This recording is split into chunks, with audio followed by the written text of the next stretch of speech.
ಈಗ ಬರ್ತಾ ಇರೋದು ಮತ್ತೆ ನಗರ ಚಂದ್ರ ಲೇಔಟ್ ಠಾಣೆಯಲ್ಲೂ ಕೂಡ ಮತ್ತೆರಡು ದೂರು ದಾಖಲಾಗಿದೆ ನಟ ದರ್ಶನ್ ವಿರುದ್ಧ. ಒಂದು ಮಹಿಳಾ ಆಯೋಗಕ್ಕೆ ದೂರನ್ನ ಕೊಟ್ಟಿರೋದು, ಇನ್ನೊಂದು ಕಡೆಗೆ ನಗರ ಚಂದ್ರ ಲೇಔಟ್, ಪುಟ್ಟೇನಹಳ್ಳಿ ಈ ಠಾಣೆಗಳಲ್ಲೂ ಕೂಡ ಈಗ ದೂರು ದಾಖಲಾಗಿದೆ. ಸೊ ಒಂದು ಮಹಿಳಾ ಆಯೋಗ, ಇನ್ನೊಂದು ಪುಟ್ಟೇನಹಳ್ಳಿ ಠಾಣೆ, ನಗರ ಚಂದ್ರ ಲೇಔಟ್, ಒಟ್ಟು 4 ದೂರುಗಳು ಒಂದೇ ಕೇಸ್ನ ಅಡಿಯಲ್ಲಿ ಈಗ ದಾಖಲಾಗಿದೆ. ಕಾರಣ ಇಷ್ಟೇ, ಮಹಿಳೆಯರ ವಿರುದ್ಧ ಅವಹೇಳನವಾಗಿ ಮಾತನಾಡಿದ್ದಾರೆ ಅನ್ನುವಂಥ ವಿಚಾರದಲ್ಲಿ ಈಗ ಆರೋಪವನ್ನ ಮಾಡಿ ಅವರ ಮೇಲೆ ದೂರನ್ನ ನೀಡಿದ್ದಾರೆ.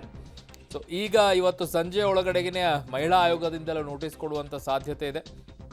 ಮಗದೊಂದು ಕಡೆಗೆ ಈಗ ಪೊಲೀಸ್ ಠಾಣೆಯಲ್ಲಿ ದೂರು ದಾಖಲಾಗಿದೆಯಲ್ಲ, ಅದಕ್ಕೆ FIR ಹಾಕ್ತಾರಾ, ಏನಾಗುತ್ತೆ ಅನ್ನುವಂಥದ್ದನ್ನು ನೋಡಬೇಕು. ಸದ್ಯಕ್ಕೆ ಮಹಿಳೆಯರು ಮಾತ್ರ ಈ ವಿಚಾರದಲ್ಲಿ ಕೆಂಡ ಕಾರ್ತಾ ಇದ್ದಾರೆ. ಕಾರಣ ಆ ರೀತಿಯಾಗಿ ಶಬ್ದಗಳನ್ನು ಬಳಕೆ ಮಾಡಬಾರ್ದು ಅಂತ ಹೇಳಿ.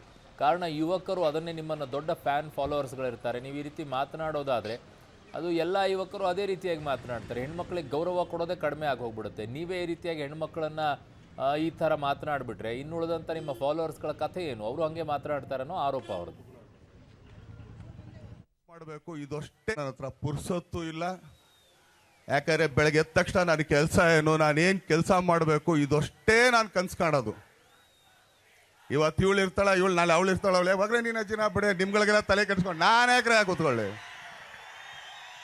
ನನಗೆ ನನ್ನ ಸಿನಿಮಾ, ನನ್ನ ಕೆಲಸ, ನನ್ನ ಮೇಲೆ ದುಡ್ಡು ಹಾಕ್ದಂಥ ನನ್ನ ನಿರ್ಮಾಪಕರು, ನನ್ನನ್ನು ಡೈರೆಕ್ಟ್ ಮಾಡೋಂಥ ನನ್ನ ಡೈರೆಕ್ಟ್ರು, ನನ್ನ ಟೆಕ್ನಿಷಿಯನ್ಗಳು, ಅವ್ರಿಗಷ್ಟೇ ನಾನು ಸೀಮಿತ. ನನ್ನ ಹತ್ರ ಪುರ್ಸೊತ್ತು ಇಲ್ಲ. ಯಾಕಂದರೆ ಬೆಳಗ್ಗೆ ಎದ್ದ ತಕ್ಷಣ ನನ್ನ ಕೆಲಸ ಏನು, ನಾನೇನು ಕೆಲಸ ಮಾಡಬೇಕು ಇದಷ್ಟೇ ನಾನು ಕನ್ಸು ಕಾಣೋದು.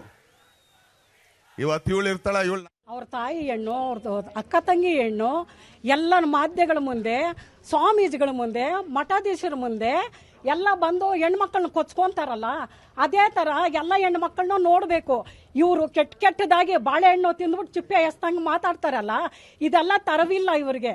ಇನ್ನೊಂದು ಸರ್ತಿ ಇದೇ ಥರ ಮಾಡಿದ್ರೆ, ಹೆಣ್ಮಕ್ಳನ್ನ ದೂಸಿದ್ರೆ ನಾವು ಉಗ್ರ ಹೋರಾಟ ಮಾಡ್ತೀವಿ. ದರ್ಶನ್ ಅವರೇ, ಇವತ್ತು ತಿಳ್ಕೊಂಡ್ರೆ ಸರಿ, ನೀವು ಇಲ್ಲಾಂದ್ರೆ ಉಗ್ರ ಹೋರಾಟ ನಿಮ್ಮ ಮನೆ ಹತ್ರನೇ ಬಂದು ಮಾತಾಡ್ತೀವಿ. ಅವ್ರ ತಾಯಿ ಹೆಣ್ಣು, ಅವ್ರದ್ದು ಅಕ್ಕ ತಂಗಿ ಹೆಣ್ಣು, ಎಲ್ಲ ಮಾಧ್ಯಮಗಳ ಮುಂದೆ. ನಮಗೆ ದರ್ಶನ್ ಅವರು ಮಹಿಳೆಯರ ಬಗ್ಗೆ ಅವಾಚ್ಯ ಪದಗಳಿಂದ ಮಾತಾಡಿದ್ರು. ಅದಕ್ಕೆ ಪ್ರತಿ ಒಂದು ಸಭೆಯಲ್ಲಿ 2 ಸಭೆಯಲ್ಲಿ ಆದರೆ ಪರವಾಗಿರಲಿಲ್ಲ. ಈಗ ಸತತವಾಗಿ ಅವರು ಈಗ 10 ವರ್ಷದಿಂದ ಬರೀ ಇದೆ ಹೆಣ್ಮಕ್ಳ ಬಗ್ಗೆ ಅವಾಚ್ಯವಾಗಿ ಮಾತಾಡ್ಕೊಂಡೇ ಬಂದಿದ್ದಾರೆ. ಆಗ ಅವರು ಹೆಣ್ಮಕ್ಳಿಗೆ ರೆಸ್ಪೆಕ್ಟನ್ನೇ ಕೊಡ್ತಾ ಇಲ್ಲ. ಅದಕ್ಕೆ ದಯವಿಟ್ಟು ಅವರೊಬ್ಬ ಸೆಲೆಬ್ರಿಟಿಯಾಗಿ ಅವ್ರು ನೋಡಿ ಕಲಿಯೋ ಅಂಥವ್ರು ತುಂಬ ಜನ ಇದ್ದಾರೆ. ಅದಕ್ಕೆ ಅವರು ಬೇರೆ ಮಾಮೂಲಿ ಇದಾಗಿದ್ರೆ, ವ್ಯಕ್ತಿಯಾಗಿದ್ದರೆ ಪರವಾಗಿರಲಿಲ್ಲ. ಅವರೊಬ್ಬ ಸೆಲೆಬ್ರಿಟಿಯಾಗಿ ಈ ಥರ ಮಾತಾಡೋದು ನಮಗೆ ತುಂಬ ನೋವಾಗಿದೆ ಮಹಿಳೆಯರಿಗೆ. ಅದಕ್ಕೆ ದಯವಿಟ್ಟು ದರ್ಶನ್ ಅವರೇ, ನೀವು ಇನ್ಮೇಲೆ ತಿದ್ಕೊಳ್ಳಿ. ಯಾವ ಸಭೆಯಲ್ಲಾದರೂ ಸಮಾರಂಭದಲ್ಲಾದರೂ ನೀವು ಅವಳು ಇವಳು ಅಂತ ಮಾತಾಡಬೇಡಿ. ಹೆಣ್ಮಕ್ಳು ಒಬ್ಬ ತಾಯಿಗೆ ಹೋಲಿಸಿದ್ದಾರೆ, ಭೂಮಿ ತಾಯಿಗೆ ಹೋಲಿಸಿರ್ತಾರೆ. ಅಂತ ಭೂಮಿ ತಾಯಿ ನಿಮ್ಗೆ ಎತ್ತಿರೋದು ತಾಯಿನೇ, ನಿನ್ನ ಅಕ್ಕನೂ ತಾಯಿನೇ. ಅವರು ಹೆಣ್ಣು ಒಂದು, ಆ ಹೆಣ್ಣು ಅನ್ನೋದು ಮರೆತುಬಿಟ್ಟು ನೀವು ಪ್ರತಿಯೊಂದು ಸಭೆಯಲ್ಲೂ ನೀವು ಅವಳು ಇವಳು ಬರ್ತಾಳೆ ಹೋಗ್ತಾಳೆ ಅದೆಲ್ಲ ನೀವು ಮಾತಾ ನೀವು ದಯವಿಟ್ಟು ತಿದ್ಕೊಳ್ಳಿ. ಇನ್ಮೇಲೆ ಈ ಥರ ನೀವು ಮಾಡಿದರೆ ನಾವು ಮುಂದಿನ ಸಭೆಯಲ್ಲಿ ನಿಮ್ಮನ್ನ ಅಬ್ಸರ್ವ್ ಮಾಡ್ತಾ ಇರ್ತಾರೆ ಪ್ರತಿಯೊಬ್ಬರು. ನೀವು ಈ ಥರ ಮಾಡಿದರೆ ನಾವು ಮುಂದೆ ಹೆಣ್ಮಕ್ಳು. ನನ್ನ ಕ್ರೈಮ್ ಬ್ಯೂರೋ ಹೆಡ್ ಆಗಿರುವಂತಹ ಮುರಳೀಧರ್ ನನ್ನ ಸಂಪರ್ಕಕ್ಕೆ ಸಿಗ್ತಾ ಇದ್ದಾರೆ. ಮುರಳಿ, ಈಗ 3 ಠಾಣೆಗಳಲ್ಲಿ ಕೇಸ್ ದಾಖಲಾಗಿದೆ, ಒಂದು ಮಹಿಳಾ ಆಯೋಗದಲ್ಲಿ ದೂರು ದಾಖಲಾಗಿದೆ. ಹೇಗೆ ದರ್ಶನ್ ಅವರಿಗೆ ಇದು ಮುಳುವಾಗುತ್ತೆ?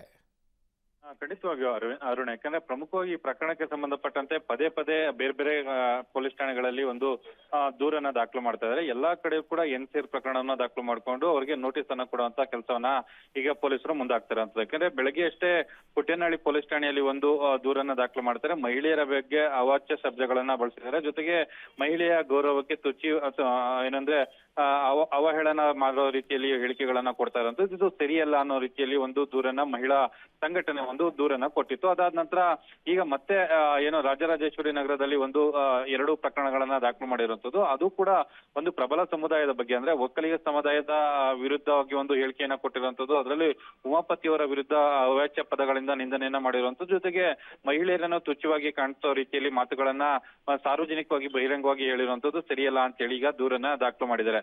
ಎಲ್ಲಾ ಕೂಡ ಪ್ರಕರಣಗಳು ಕೂಡ ಈಗ NCR ಆಗಿದಾವೆ. NCR ಆದ ನಂತರ ಅದನ್ನ ಕೋರ್ಟ್ಗೆ ಕಳಿಸಿ ಕೋರ್ಟ್ನಲ್ಲಿ ಅನುಮತಿಯನ್ನ ಪಡ್ಕೊಂಡು ಅದನ್ನ FIR ಮಾಡುವಂತ ಸಾಧ್ಯತೆಗಳು ಕೂಡ ಇದಾವೆ. ಆದ್ರೆ ಈಗ ಮಹಿಳಾ ಆಯೋಗಕ್ಕೆ ಕೊಟ್ಟಂತ ದೂರ ಏನಿತ್ತು, ನಿನ್ನೆ ಒಂದು ಸಂಘಟನೆ ಒಂದು ಮಹಿಳಾ ಆಯೋಗಕ್ಕೆ ದೂರನ್ನ ಕೊಟ್ಟಿತ್ತು. ಮಹಿಳಾ ಆಯೋಗದಲ್ಲಿ ಈಗಾಗಲೇ ಒಂದು ನೋಟಿಸ್ ಅನ್ನ ಕೊಟ್ಟಿದ್ದಾರೆ ದರ್ಶನ್ ಅವರಿಗೆ. ಅವರು ಒಂದು ಕ್ಲಾರಿಫಿಕೇಶನ್ ಅನ್ನ ಕೊಡಬೇಕು ಅಂತ ಹೇಳಿ ನೋಟಿಸ್ ಅನ್ನ ಕೊಟ್ಟಿರುವಂತದ್ದು.